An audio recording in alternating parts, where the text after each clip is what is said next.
What is real estate and why is it considered an investment? I don't know. This is crazy. I wanted to actually read to you the Webster Dictionary.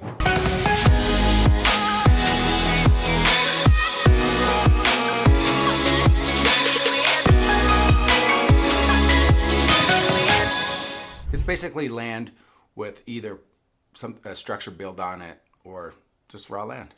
It's real estate. So now that we've defined real estate and what it is, it's just land with structures on it, or maybe not. That's it. Here's my definition of what real estate is for me. Real estate is cash flow. That cash flow is the oxygen to my financial freedom. And it's to a lot of people's. As long as your property is cash flowing correctly, it could be your oxygen to financial freedom as well. So just think about that. Like if you want to replace your job or supplement or whatever it is, every time you add a different asset to it, which is real estate, whether it's developed, typically all of my real estate is developed, not always when I first purchase it, but once there's an asset, there's a structure on it, then people could either work or live there.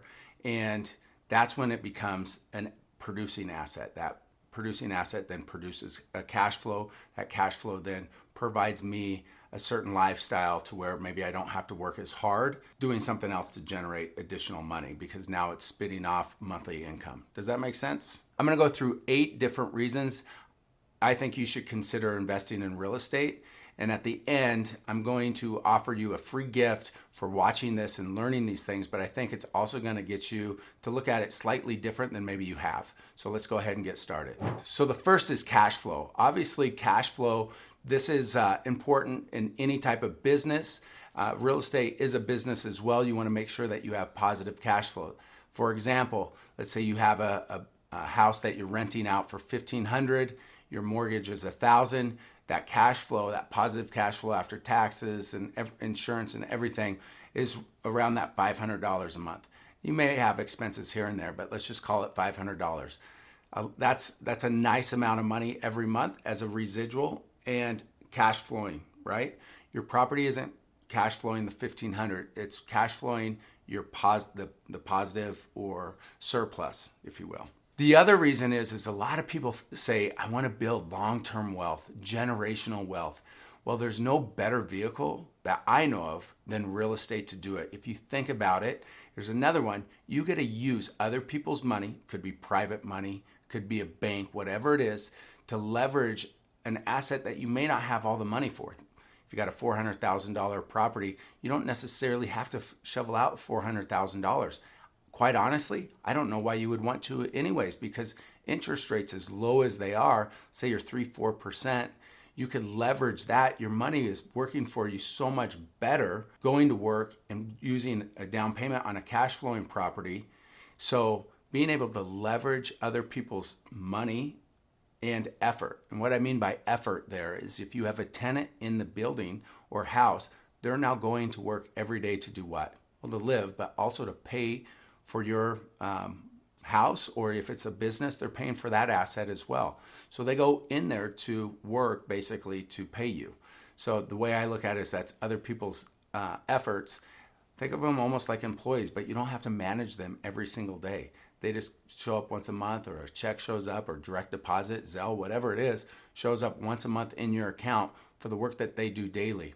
People need a place to live. So think about that, long-term wealth. If you think about like right now, how many people do you know that have been investing in real estate for quite some time and you think, gosh, I wish I got started back then, or they're lucky because they got started back, 20, 30, 40, 50 years ago, whatever it was.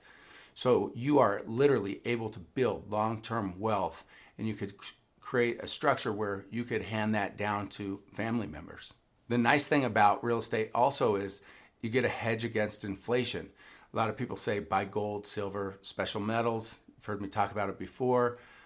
But what do you do with that? You put it in your safe. I'm more about like if I have an investment spinning off monthly cash flow, especially positive cash flow, that's what I'm looking for. That's how I live. It's hard for me to go every month and bank on the appreciation of gold, right? Where if I buy an asset that produces cash flow, that cash flow to me is how I live. I have bills monthly. I want to get paid monthly.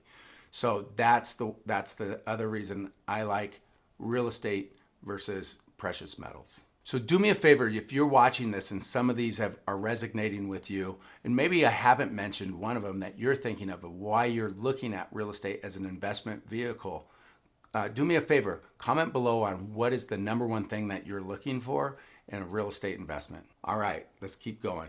I'm gonna speak for myself on this. I'm a horrible saver, horrible. So what I've learned to do is when I have money, I'd go spend it, right? So now when I have money, I go and buy more real estate. That's what I do. I have an addiction to buying real estate. It's a problem. So I haven't done a great job of creating, like in my other jobs, like a 401k. One of the ones I invested in, a bigger bank, when I invested my retirement in it, and they're gone, out of business. So I decided at that point, I'm gonna just create my own 401k, my own retirement plan. My retirement plan became real estate, me investing into real estate to create a residual big enough, and at some point where I just step away, retire, and become that professional breakdancer I've always wanted to be.